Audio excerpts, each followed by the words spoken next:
Caroline e a pergunta que eu tenho para fazer é em relação às creches de Maringá. Nós sabemos que esse já é um problema aí de muitos anos e as mães e os pais têm sofrido bastante por não haverem vagas nas creches, principalmente as mães solos. Então eu gostaria de saber qual é a proposta efetiva realmente para a solução deste problema. Muito bem, Caroline, de fato isto é uma necessidade importante porque as mães hoje, em grande parte, são responsáveis pela família. Existem muitas famílias onde a mulher é o chefe da família. E se ela está sem ter condições de deixar a criança em algum lugar, isso compromete a subsistência da família toda. Então, esse problema não é novo, mas o que a gente entende é o seguinte: nós temos que oferecer, e aliás a lei estabelece isso, a oportunidade das mães deixarem suas crianças sob responsabilidade da prefeitura, e este problema precisa ser equacionado. Nós, durante nossa gestão, construímos o maior número de creches em toda a história de Maringá. Agora, talvez a gente deva oferecer o serviço, e não mais necessariamente a construção dos prédios, mas sim oferecer esse serviço através de um processo de credenciamento de empresas e de escolas que possam prestar com a qualidade necessária e sob supervisão da prefeitura esse tipo de atendimento. Porque a curva de natalidade está caindo. As famílias estão tendo cada vez menos filhos. Então, nós já temos uma quantidade bastante grande de creches na cidade, e se a gente agora adquirir essas vagas no setor privado, nós vamos em algum momento poder atender toda a população. E isso nos dá flexibilidade. Se a gente constrói as creches e contrata os funcionários, a hora que não tivermos mais as crianças, teremos um problema e não mais uma solução. Eu acredito que isso é perfeitamente possível e entendo que este é o caminho para que a gente possa atender a necessidade sua, das suas crianças e de outras pessoas que têm um problema parecido com esse.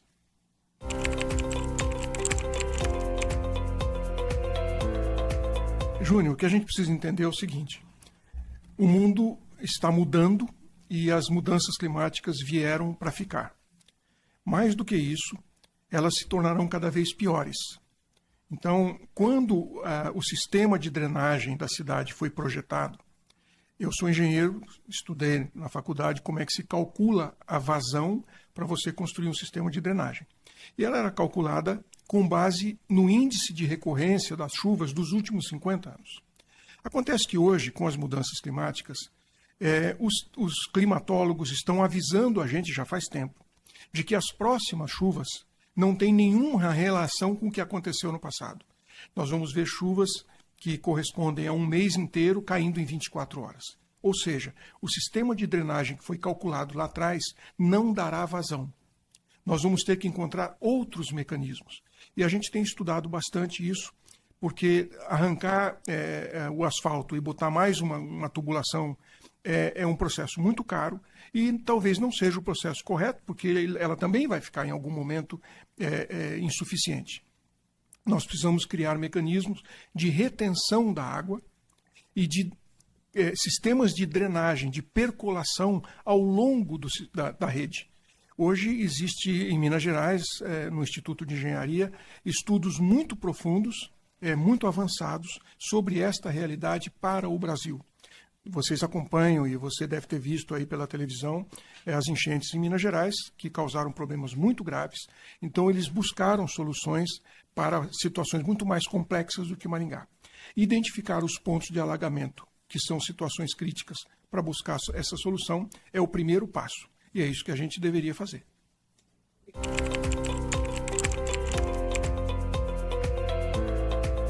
Vamos tratar do assunto de acordo com a sua origem.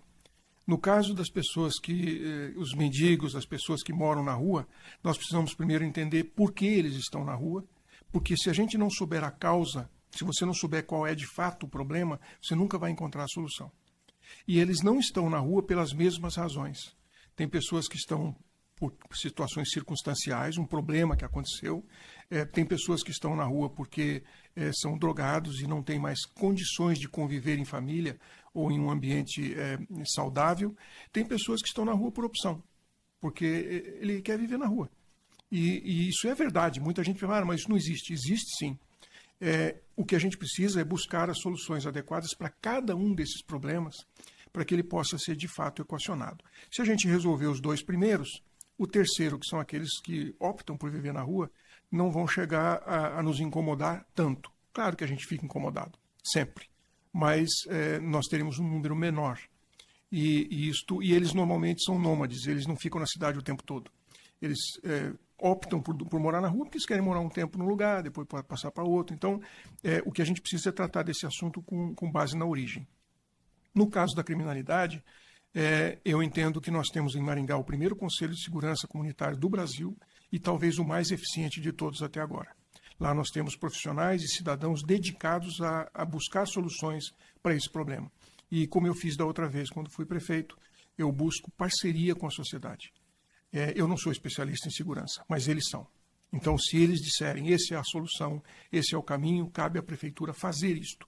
E quando a gente criou a escola de soldados aqui em Maringá da Polícia Militar, feita com investimento da prefeitura, foi porque eles nos disseram que essa era a melhor solução e, de fato, naquele momento, resolveu o problema. Obrigada.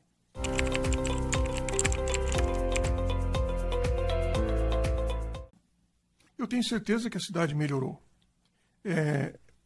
Os aspectos cíclicos que acontecem em muitas cidades brasileiras, que têm ótimas gestões e depois tem gestões ruins, a cidade vai bem, depois vai mal, ela é bem cuidada, depois é mal cuidada.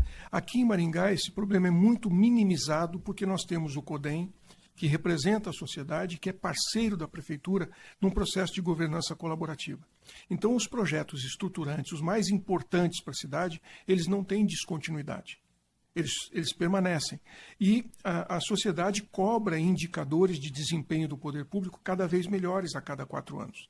Então, nós evoluímos sim, a cidade está se tornando cada vez melhor.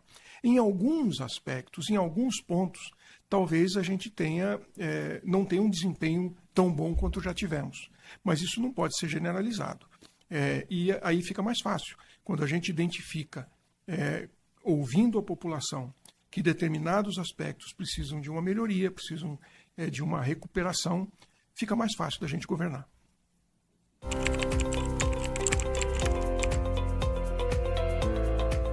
Não é exatamente assim que funciona. E como eu já fui prefeito, eu conheço a realidade dos fatos.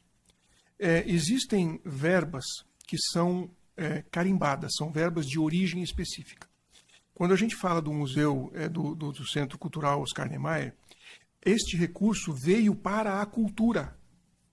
Ele não pode ser aplicado em outra coisa.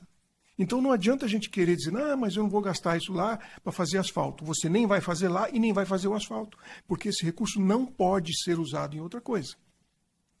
Isto acontece em várias áreas. Recursos que são específicos da área social, da educação, da saúde, da infraestrutura, eles têm fontes específicas. Então, ou você tem esse recurso e você faz a obra, ou então você não faz a obra. Ponto final. Se a gente precisa, eu asfaltei, quando eu assumi a prefeitura, tinham 13 bairros na cidade que não tinham asfalto.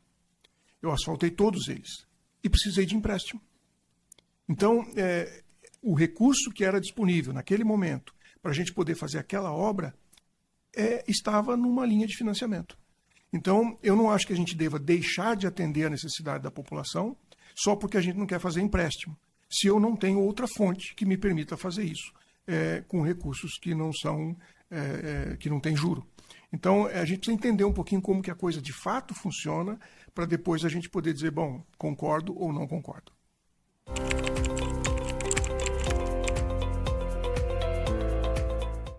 Eu diria que esse assunto está muito parecido com aquela história que a gente falou agora há pouco do morador de rua. Pessoas que precisam da assistência social, elas precisam por alguma razão. Então nós precisamos ir lá na raiz do problema e entender por que naquele momento essa pessoa está precisando. Ou porque ela perdeu o emprego e não conseguiu recuperar, e aí não tem renda e está precisando de um suporte, ou porque alguém na família está com uma doença terminal muito grave, os remédios custam muito caro, e a pessoa que trabalhava não pode trabalhar porque tem que tomar conta, e isso leva a uma situação circunstancial, ou porque a casa da pessoa pegou fogo e ela de repente ficou sem nada. Então tem várias razões que levam as pessoas a necessitar da assistência e a uma situação crítica. Então nós precisamos entender primeiro cada uma dessas situações, dividir esses grupos, porque a solução desses problemas não é igual. Se a pessoa não tem emprego, nós precisamos ajudá-la a encontrar uma ocupação. Se a pessoa está com problema de saúde, a gente tem que ajudar a resolver aquele problema. E se por acaso a pessoa está numa situação circunstancial, queimou a casa dela, é uma outra solução. Então, se a gente não souber fazer essa distinção, e se nós não tivermos a condição de fazer com que as pessoas, que a raiz do problema seja identificada, nós não conseguiríamos resolver. Então, a assistência social vira enxugar gelo. A gente fica quebrando o galho, dando uma cesta básica, ajudando a resolver um problema temporário, mas nós não solucionamos a questão social. É importante que a gente entenda que assistência social é uma coisa, assistencialismo é outra coisa. Muitas vezes os políticos gostam mais do assistencialismo porque os números são maiores. Eu atendi não sei quantas mil pessoas.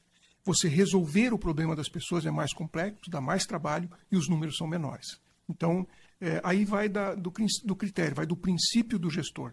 Saber até onde ele está querendo capitalizar popularmente, fazer populismo com enxugar gelo, ou se ele realmente quer resolver o problema das pessoas.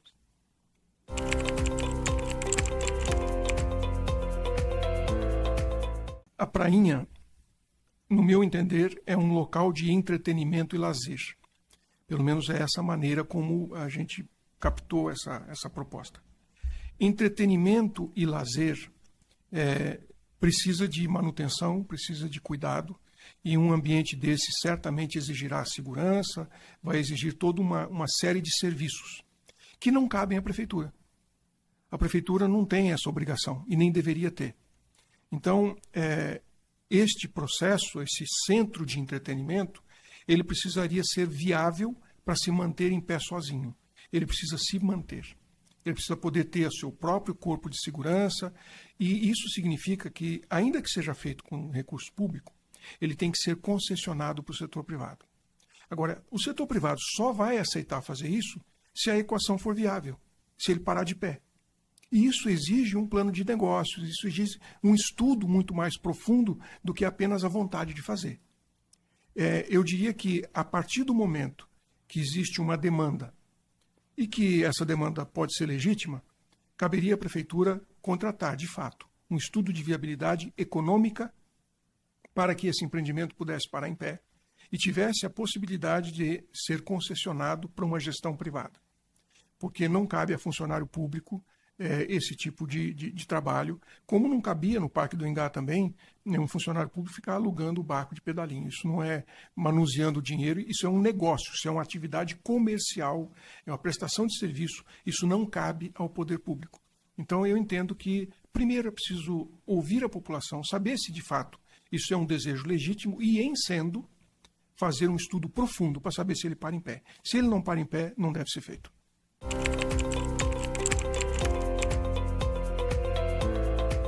Isso é a base de tudo. No meu entender, a sustentabilidade é a base de tudo. Não da maneira como muitas pessoas acreditam, como sustentabilidade, vamos cuidar do meio ambiente, proteger as borboletas e tal, cuidar das orquídeas. Não, eu não vejo sustentabilidade dessa forma. Sustentabilidade é desenvolvimento sustentável. Quando esta palavra se tornou parte do vocabulário mundial, lá na primeira Conferência das Nações Unidas sobre Desenvolvimento Sustentável, ela foi definida como sendo o direito que nós temos de usar os recursos que a Terra dispõe para vivermos de maneira agradável e confortável, sem privar as gerações futuras do mesmo direito. Ou seja, eu não posso usar recursos hoje que vão impedir a próxima geração de ter acesso a eles. Então, esse é o conceito de sustentabilidade. Ela está em cima de 3 pilares: econômico, social e ambiental. Se um desses falhar, então não é sustentável. Então, nós precisamos tratar a sustentabilidade dentro da gestão pública do ponto de vista social, econômico e ambiental. Não é só ambiental. Como é que a gente faz isso? No meu entender, o mapa está escrito já.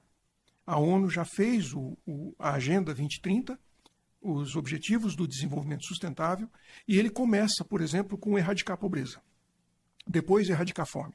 Depois, saúde de qualidade para todo mundo. Depois, educação de qualidade para todo mundo. Depois, saneamento básico para todo mundo. Depois, emprego digno. Depois, eliminação das diferenças sociais. Ou seja, é tudo que a gente quer. E isso já tem 175 metas definidas com os seus indicadores para que a gente possa chegar ao desenvolvimento sustentável. O que eu faria é alinhar o orçamento público e todas as ações da prefeitura com os ODS da ONU, porque o resultado que a gente quer é a mesma coisa que eles estão querendo no mundo todo.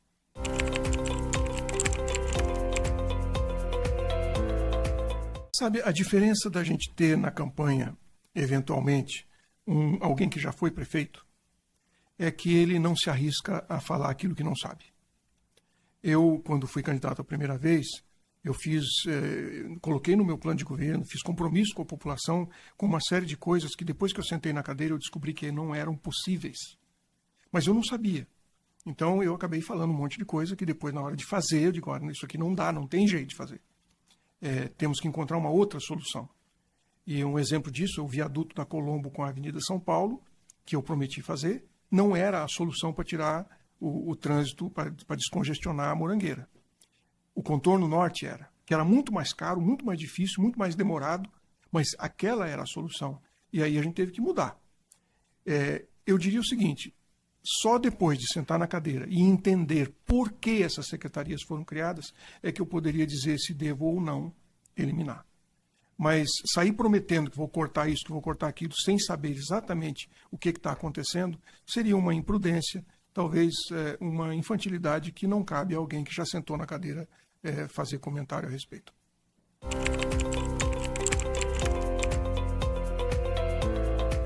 Eu não posso responder essa pergunta. A partir da semana que vem, eu vou começar a fazer reuniões nos bairros e ouvir a população. Eu vou entender o que é que eles querem, não é o que eu penso. A minha opinião é uma coisa. Eu tenho experiência em gestão pública, eu rodo o mundo inteiro, vejo o que está acontecendo no mundo, mas eu entendo que a minha opinião não é a mais importante, e sim das pessoas que precisam de ações do poder público. Então eu não posso responder essa pergunta agora, poderei responder daqui a um tempo, depois que eu fizer um giro em todos os bairros e ouvir o que realmente a população entende que é a prioridade, aquilo que eles querem que a prefeitura faça por eles.